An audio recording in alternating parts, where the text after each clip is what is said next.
Romance of the Three Kingdoms, Chapter 12. Cao Cao's in a bad spot, facing Lu Bu directly. Yeah, things looked grim until Zhao Hudan shows up. A timely rescue. Right, so they fight till dusk. Then this heavy rain stops everything. Both sides pull back. Standard procedure in those conditions. So, back in camp, Cao Cao doesn't mess around. He immediately, heavily rewards Dianwei. His general, yeah. Made him leader of the Imperial Guard right there. And that tells you a lot, doesn't it? It's not just about winning, it's about recognizing that loyalty, that performance instantly. Cementing that bond. Crucial.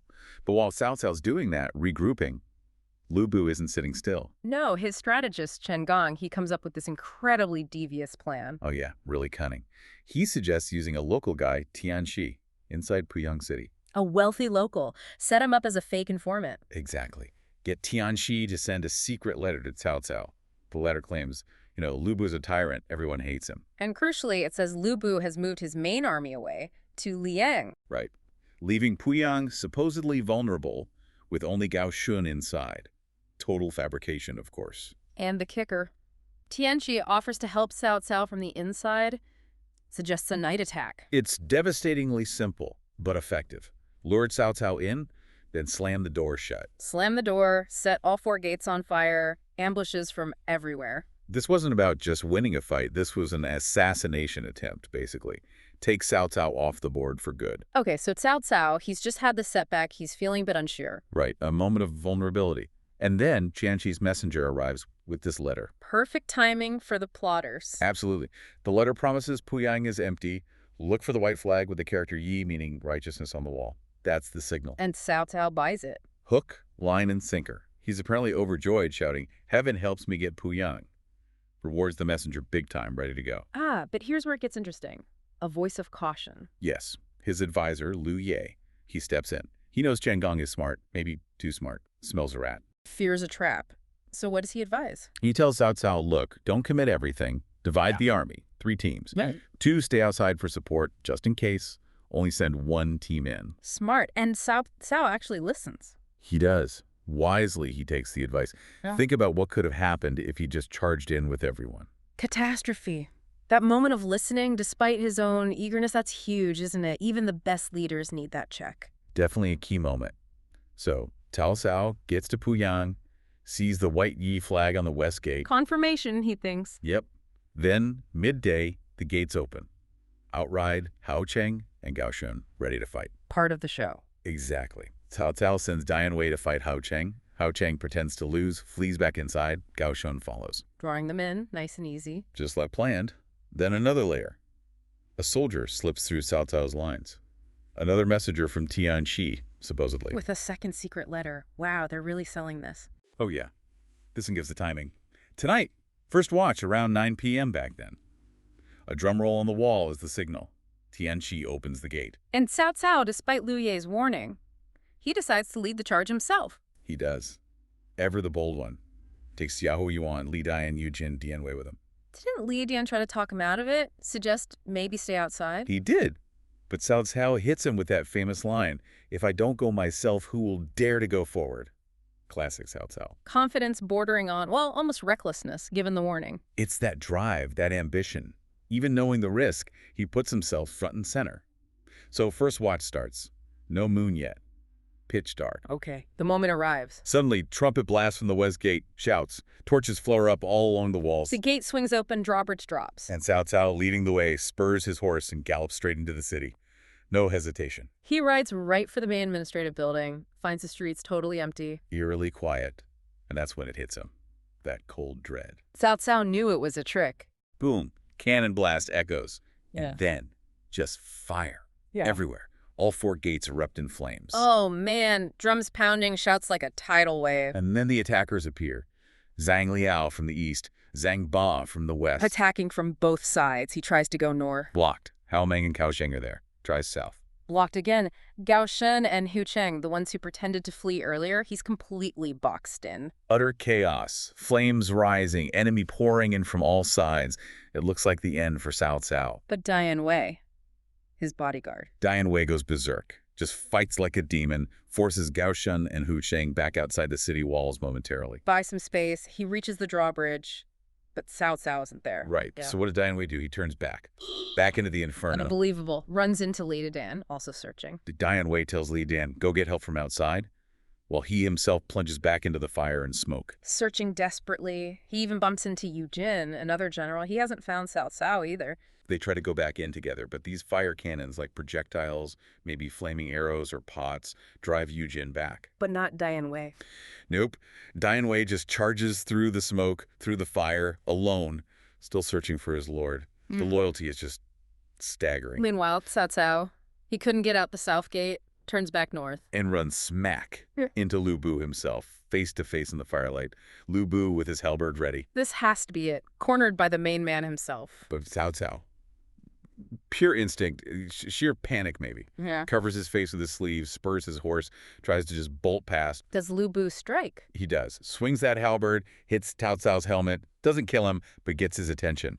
Lu Bu yells after him, where is Cao Cao? And Cao Cao in that split second. Points somewhere else, anywhere else, and yells, the one on the yellow horse up ahead, that's him. No way! He lied to Lu Bu's face. He did, and the craziest part, Lu Bu believed him. He just let him go. Chase the random guy on the yellow horse. Incredible, isn't it? That one quick lie, born of desperation, saved his life right there. Lu Bu abandons the real Cao Cao. Wow. Okay, so Cao Cao escapes Lu Bu, heads for the east gate. And who does he finally run into? Diane Wei. Finally, his protector. Diane Wei immediately shields him, starts cutting a path through the chaos towards the gate. The fire's intense, burning straw everywhere. Diane Wei is using his halberd like a bulldozer, just clearing the way through smoke and flames. Cao Cao follows right behind. They're almost there, almost at the gate passage, when a huge burning beam falls from above. Oh no, hits Cao Cao's horse. Yep, right on the hindquarters. Horse goes down, pins Cao Cao underneath. He's trapped again, pushes the beam off, but his hair are actually burned. Diane Wei sees this, instantly turns back again to rescue him. Just then, Xiahou Yuan arrives with those reinforcements Li Dan went for. Perfect timing. Together, Xiahou Yuan and Diane Wei pull Cao Cao free. Cao Cao jumps on Xiahou Yuan's horse. And Diane Wei leads the way out, fighting nonstop until dawn breaks. They finally make it back to their camp. Safe. Barely.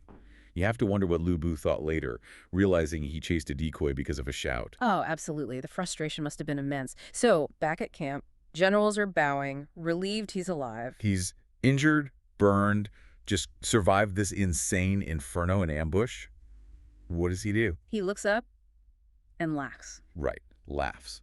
And vows revenge, immediately thinking strategy. And Guojia, another top strategist, jumps right in, urges him, act now, seize the moment. And Cao Cao reveals this brilliant counterplan, turning the tables completely. Bro, what's the plan? Spread a rumor, a false rumor that he, Cao Cao, died from the burns. A fake death announcement, that's bold. Very. So his army puts on a show, mourning clothes, a fake funeral procession, the whole 9 yards. And the news reaches Lu Bu in Priyang. Exactly. Cao Cao's dead. Just as Cao Cao figured, Lu Bu thinks, great, leaderless army, let's finish them off. So Lu Bu mobilizes, marches out towards Cao Cao's camp at Melingshan. Eager for the final blow. But halfway there, Drum sounds, ambush. Cao Cao springs his trap. Lu Bu is completely blindsided. Yeah. He barely escapes with his own life this time, loses a ton of men. Forced back into Puyang, licking his wounds, and after that, he just holds up, refuses to come out and fight. It's this incredible cycle, isn't it? Deception, near disaster, survival, and then immediate counter-deception. Cao Cao falls for Lu Bu's trap, yes, but then survives through pure grit, that amazing lie, and then instantly turns his own apparent defeat into this crushing counterblow. It shows how fast things can change. And how keeping your head, staying strategic even after a huge setback is just critical. Lu Bu had him dead to rights, but Cao Cao outthought him in the end. And it pivots on that one moment, that lie about the yellow horse, and then the audacity of the fake death plan. It really does. Well, it starts in the middle of just utter desolation. Yeah, the sources, they paint a really grim picture. Widespread famine across the Guangdong region, that's east of the Hanggu Pass, a key area. And it was locusts, right? Right. Just devoured everything. Exactly. Devoured all the crops, nothing left. And the economic fallout, catastrophic. Yeah. Grain got so scarce, one hue that's about a bushel cost 50,000 guan. An insane amount. 50,000. Yeah. And that's what led to those horrifying reports you mentioned. People eating each other, just sheer starvation. So this famine, it's not just hitting the civilians hard. What's really surprising to me is the impact on the warlords. Did it actually stop their fighting? Oh, absolutely. This wasn't just a problem for the common folk. It hit the leadership hard. The famine actually forced Cao Cao and Lu Bu, these major warlords, to, stop fighting each other. Just stop. Yeah, their armies ran out of food. They had to withdraw, put their conflict on pause, basically. Yeah. It's a stark reminder, isn't it? Even the best military plans fall apart without food. Yeah, basic logistics, resource scarcity just stops everything. A lesson for any time, really. Right. And it's against this backdrop, famine, military stalemate, that the governor of Zhu province, Tao Qian, gets really sick. He's 63. Right, he knows his time is short, so he calls in his trusted advisors, Mizu and Chen Deng. Needs to figure out the future of Zhu province. And Mizu, he gives some pretty sharp advice, doesn't he? Oh, incredibly shrewd. He knew Cao Cao's forces had only paused, they'd be back. But with Tao Qian sick, Mizu saw this, maybe the only chance, to offer Zhu province to Liu Bei. Because Liu Bei had turned it down before. Exactly. When Tao Qian was stronger, Liu Bei refused. But Mizu figured, now things are so bad, Liu Bei basically has to accept. And Mizu was right on the money. Tao Qian loved the advice, summoned Liu Bei immediately, told him, I think this is the end for me. You need to take the provincial seal, take the responsibility. But Liu Bei, being Liu Bei, he initially refused. Classic humility, right? Suggested Tao Qian's own sons should inherit. Yeah, but Tao Qian wasn't having it. He was firm. Said his sons, Shang and Ying, were, quote, unfit. Just not up to it. Right.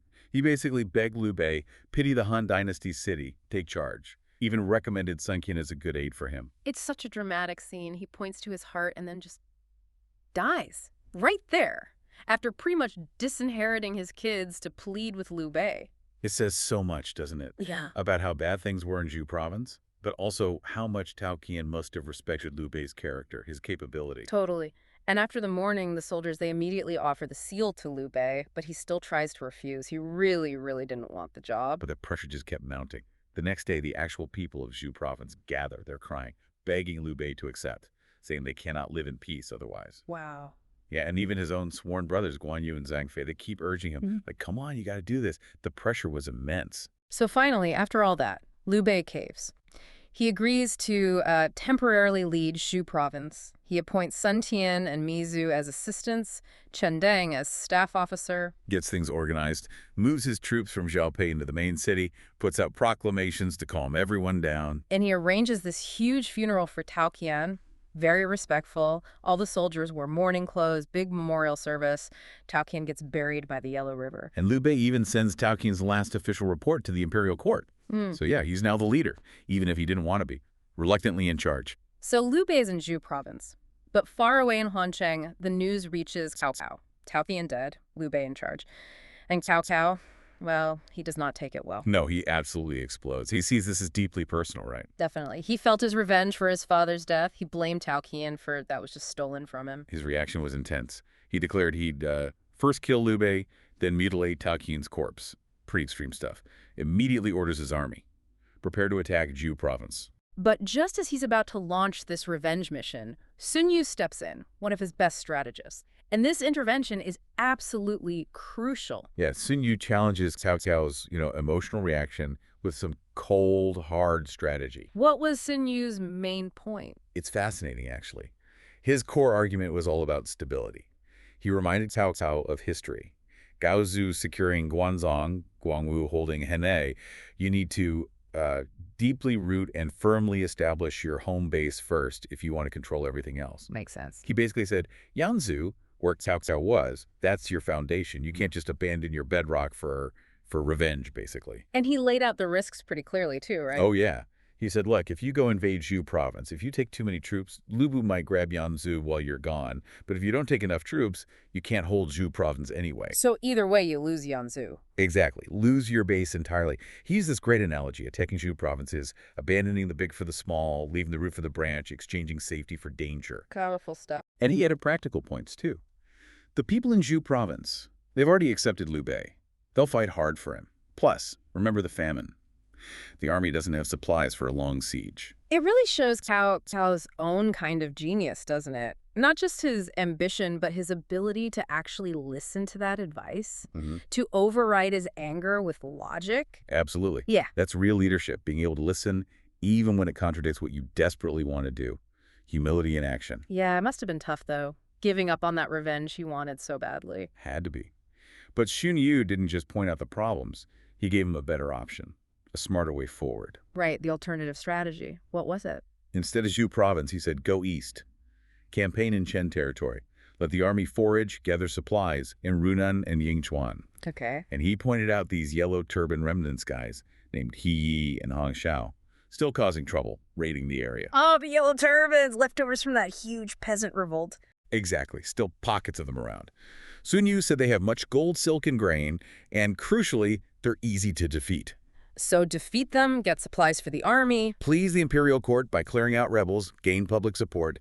It's a win-win-win. Sun Yu called it a heaven-sent opportunity. And Cao Cao bought it. The sources say he was delighted, immediately changed plans, left Zhao Dun and Cao Ren to guard his base, and led his main army off towards Chen, then Ru and Ying. Smart pivot. And it paid off quickly, didn't it? Right away. So Cao Cao marches off. First big fight is at Yangshan. He Yi and Huang Xiao lead their yellow turban forces out. But they weren't exactly an elite fighting force. No, the text calls them a pack of foxes and dogs. No real formation, no discipline. Cao Cao's archers and crossbowmen just held them off easily. Then Dian Wei gets involved. Yeah, Dian Wei, one of Cao Cao's absolute beasts, charges out, takes down He Yi's second in command in like 3 moves with his halberd. Cao Cao's forces just surge forward. Okay, so round 1 to Cao Cao. What about the next day? Next day, Huang Xiao leads the charge. And this time, they have a champion. He-Man. Nicknamed Sky Slicing Yaksha. Sounds intimidating. He sounds tough. Yellow turban, green jacket, big iron staff. Yeah, he challenges Cao Cao's side, and Cao Hong takes him on foot, interestingly. On foot! Against a guy with an iron staff. Yep, they fight for like 40 or 50 rounds. No clear winner. Then Cao Hong does something clever. What's that? He pretends to lose, feigns defeat, turns, and runs. But then he pulls this move called dragging saber back chopping. Basically turns around suddenly and cuts He-Man down. 2 strokes. Brilliant tactics. Wow, cunning. So the champions are falling. And the momentum just builds. Dian sees his chance, charges right into the yellow turban ranks on horseback, captures Huang Xiao alive. Captures him alive. Nice. Yeah. After that, Cao Cao's army just rolls over the remaining rebels, slaughtered them. And just like Sun Yu predicted, they seized countless gold, silk, and grain. The plan worked perfectly. Vital resources secured. Okay, so He-Man is dead, Huang Xiao captured. What about the other leader, He Yi? He Yi gets isolated. He flees with just a few hundred horsemen, heading towards a place called Gabay. But guess what? They get intercepted. By who? By this. Right. This incredible figure, a sturdy man, described as 8 feet tall, massive build, a 10-waist girth, carrying a great saber. Just blocks their path. Sounds like a giant. Pretty much. He Yi, desperate, charges him with a spear. But in just one move, the sturdy man literally leaf grapples him off his horse. Catches him. Catches him mid-charge. That's insane strength. Incredible, right? The rest of He's men just see this and immediately surrender. The sturdy man leads them all into his fortified village there at Gabay. But the story's not over, right? Because Dian Wei was chasing He Yi. Exactly. Dian Wei arrives at Gabay looking for He Yi and comes face to face with this sturdy man. The man tells him, yeah, I caught He Yi and all his men. So Dian Wei challenges him. You bet. Dian Wei isn't going to back down.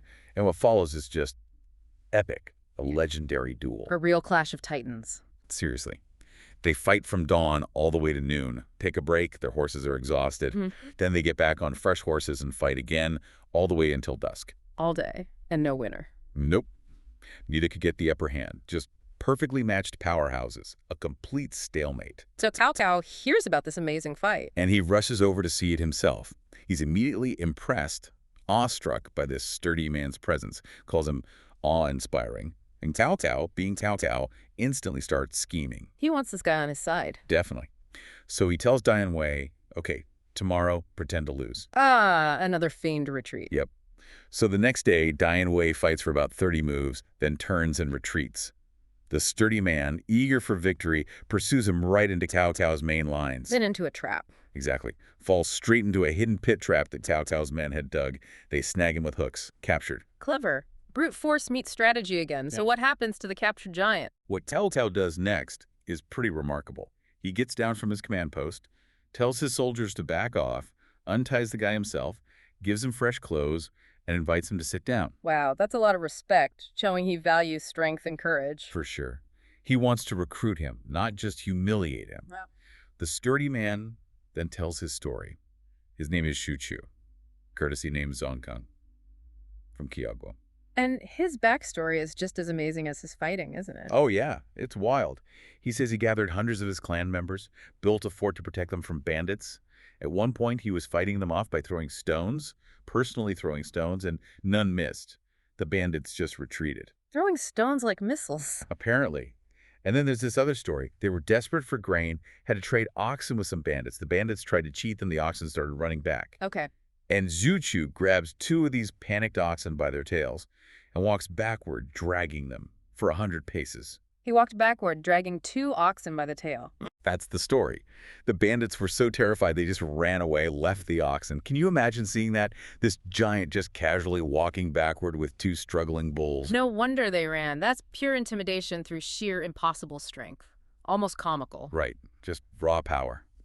So Cao Cao, who had already heard rumors about this guy, asked him to join him. And Xu Chu, impressed by Cao Cao's respect perhaps, eagerly agrees, brings his whole clan, hundreds of people, with him. What a recruitment coup for Cao Cao. Huge. Cao Cao immediately makes Xu Chu a commandant, rewards him generously, and with that, the captured Yellow Turban leaders, He Yi and Huang Shao, they're executed. And the campaign is over. Yep. The regions of Ru and Ying are pacified, campaign successful, resources secured, rebels crushed, and a major new powerhouse, Xu Chu, added to the ranks. Cao Cao's returning from a campaign, right? And his generals meet him with this urgent report. Xue Lan and Li Feng and Yanzu, their troops are out plundering, leaving the cities empty. What's the immediate problem, or maybe opportunity, facing Cao Cao here? Well, this moment, it just perfectly shows Cao Cao's opportunism. That report isn't just bad news for the enemy, it's an open door for him. Knowing the cities are vulnerable, empty, basically ripe for the taking at a single drumbeat. I mean, that's Cao Cao's cue. Right. It gives him a chance for a decisive strike with, minimal resistance. It's more than just good intel. It's spotting that exact moment when the enemy is weakest. Right. That's his genius, really seeing the opening and moving incredibly fast. And he absolutely does move fast, leads his army straight to Shangzhou, catches Xue Lan and Li Feng completely off guard, and this is where Xu Chu, one of Cao's fiercest guys, steps up. Yeah. He basically says, I wish to take these 2 men as a greeting gift. Cao Cao loves it, sends him out. Tell us about that duel with Li Feng. It was quick, wasn't it? Incredibly quick. Xu Chu's boldness, it just sets the whole tone. He embodies that aggressive spirit Cao Cao wants. Li Feng comes out, halberd ready, but it's over almost instantly. Like 2 passes, horses clash, and Xu Chu cuts Li Feng down. It just shows the sheer caliber of Cao Cao's fighters. They're not just good, they're elite, fearless, and devastatingly efficient. Definitely. So Li Feng is down. Xue Lan panics, tries to get back into the city, but Li Tian blocks the drawbridge. Right, cuts off his retreat. Exactly. So Xi Lan tries to flee towards Chuye instead, but that doesn't last long either. Lu Qin catches him, takes him down with an arrow, and his forces just scatter. And that's Cao Cao securing Yanzhou. Again, incredibly fast. His masterclass, really. He gets the intel, acts immediately, uses his general strengths. Boom. Swift, decisive victory. Yeah. And thinking bigger picture, that kind of rapid action is just crucial. It stops the enemy regrouping, boosts your own morale, sends a powerful message, and builds momentum for the whole campaign. Okay, so Yanzhou's secure. Cheng Yu then points to the next obvious target, Ouyang. Cao Cao gets right on planning the attack, and the formation he sets up for Puyang, it's really something. Super detailed. Xu Chu and Tin Wei are the vanguards, right? Spearheading the attack. Then you've got Xiahou Tun and Xiahou Yuan on the left flank, Li Tian and Ye Qin on the right, Cao Cao himself in the center, with Yu Qin and Lu Qin covering the rear. It's just a perfectly balanced, really formidable setup. And that careful planning is such a stark contrast to Lu Bu's reaction. When Cao Cao shows up, Lu Bu just wants to charge straight out. His advisor, Chen Gong, he says, wait, let's gather our forces. Sensible advice? Totally.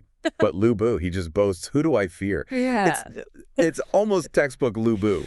Incredible bravery, yes, but fatally overconfident, always ignoring sound strategic advice. That's his recurring flaw. And that arrogance leads straight into this amazing fight. Xu Chu charges, Lu Bu meets him, Yeah. They go at it. What was it? 20 exchanges. Yeah, 20 exchanges, and neither gets the upper hand. It's intense. That is incredible. And Cao Cao's reaction seeing this, it's so telling. He immediately says, Lu Bu is not to be defeated by one man. Yeah. Think about that. It acknowledges Lu Bu's personal fighting skill is just off the charts.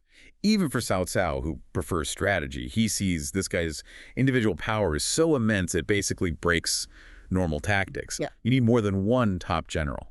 So Cao Cao acts on that immediately. He sends Tian Wei in to help Xu Chu. Then, bam, Xiao Hutun and Xiao Yuan charge from the left, Li Tian and Yu Qin from the right. Suddenly, it's 6 against 1. 6 of his best generals. And even Lu Bu is just overwhelmed, can't block everything. He has to turn and flee back towards the city gates. Yep. But the drama isn't over yet. No, definitely not. And that 6-on-1 fight, it's such a classic example, isn't it? Individual strength versus coordinated strategy. Strategy wins. But then, yeah, the betrayal at the gates, just when Lu Bu needs refuge. Lady Tian sees him retreating and orders the drawbridge pulled up. Ouch. Lu Bu is shouting, furious, but she just says, I've already surrendered to General Cao. Cold. Lu Bu has no choice but to curse her and head towards Ting Tao. It's brutal. But luckily for Lu Bu's family, Chen Gong thinks fast. Right, he gets the east gate open so they can escape before Cao fully takes the city. Mm-hmm. And, Cao's decision afterwards, pardoning Lady Tian. That's interesting, too. Yeah, what do you make of that? Seems pragmatic. Exactly. Pragmatism over pure revenge. He's thinking long-term. Secure the city, win over collaborators maybe, avoid creating more internal resistance. It shows his political smarts, not just military might. He's consolidating power, not just winning battles. Makes sense. So Puyang falls, but then Liu Ye gives Cao Cao this really stark warning. He says, Lu Bu is a fierce tiger. Now cornered, he cannot be given respite. And that advice is just spot on. Absolutely crucial. A cornered tiger is the most dangerous, right? Yeah. If Cao Cao lets Lu Bu catch his breath, regroup, he will be a massive threat again. Yeah. Liu Ye gets it. Cao Cao needs to completely neutralize him, not just beat him. That means relentless pressure, no letting up. So Cao Cao listens, pursues Lu Bu straight to Ting Tao. And Lu Bu's in a bad spot there, isn't he? Key generals are away foraging. Yeah, Cao Shun, Shan Liao, Tsang Pa, Hu Qing, they're all out getting supplies. So Lu Bu's force inside Ting Tao is seriously weakened, very vulnerable. Okay, but here's where Cao Cao gets really clever. He arrives at Ting Tao and does nothing for days. Then he retreats 40 li, about what, 12 miles? Something like that, yeah. 20 kilometers. And orders his troops to cut wheat for food over in Qiwan.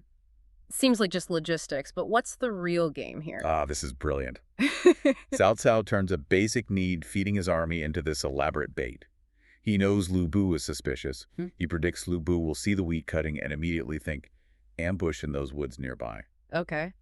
So what does Cao Cao do? He orders tons of banners planted in those exact woods just to feed Lu Bu's suspicion, make him sure there's an ambush waiting there and lure him out. Yeah. It's pure psychological warfare, using Lu Bu's own nature against him. Wow, and he builds on that deception, right? It's not just the banners. No, it's layered. The real ambush, hidden in a dry dike west of his main camp. In the camp itself, he leaves just 50 drummers. 50. That's it. Yep. And get this, he uses captured villagers, makes them shout and make noise to create the illusion of a busy occupied camp. It's all designed to draw Lu Bu into a trap. Incredible setup. And yet, Chen Gong warns Lu Bu again, doesn't he? He does. Cao Cao has many tricks. Do not underestimate him. It's almost painful. Why does Lu Bu never listen to Chen Gong? It's this recurring tragedy. His own incredible strength seems to just blind him to strategy, to cunning. He trusts his spear arm over everything else. So Lu Bu bites, takes his army, sees the banners in the woods, assumes it's the ambush. Charges right in, sets the woods on fire, and finds nothing. Absolutely nobody there. Must have been confusing. Totally. Then he hears the drums suddenly start pounding from the main camp, the supposedly empty one. He hesitates, full of doubt, and that's when Cao Cao springs the real trap. From the dike. Exactly. Xiao Dun, Xiao Yuan, Xu Chu, Dian Wei, Li Tian, Yu Qin, they pour out of the dike. Total surprise. Overwhelming force. Lu Bu's army just crumbles. Devastating. Utterly. Lu Bu himself barely escapes. His general, Cheng Lian, gets shot dead by Yu Qin. They reckon Lu Bu loses 2/3 of his men right there, just shattered. And back in Ting Tao. The stragglers report back. Chen Gong immediately realizes an empty city is hard to defend. He knows it's lost. He and Cao Shun grab Lu Bu's family and abandon Ting Tao fast. So Cao Cao just sweeps in, takes Ting Tao, secures all of Shandong. Chang Chao kills himself. Chang Yao defects. Basically, the whole opposition collapses. It's a massive win for Cao Cao. Huge consolidation of power. It just shows how his mix of strategy, deception, and decisive action lets him swallow up territory and eliminate rivals incredibly effectively. It's empire building in action. A brutal defeat for Lu Bu. He eventually finds Chen Gong and his scattered generals again. Hard to imagine how low he must feel. But even then, after losing almost everything, what does Lu Bu say? Even though my army is small, I can still defeat Cao Cao. It's something else, isn't it? That defiance. Is it just pure, unbreakable courage? Or is it, a tragic inability to learn? He's still that fierce tiger, yes, but he keeps running into the same traps. Relies on raw strength alone. Exactly. Without the strategic depth, without adapting, it's kind of heroic in a way, that spirit, but it's also his doom, isn't it? It really makes you think about what true strength is, if it's not combined with wisdom. And that's pretty much where the chapter leaves us hanging, the classic line. Unknown how Lu Bu's victory or defeat will turn out, listen to the next chapter's breakdown.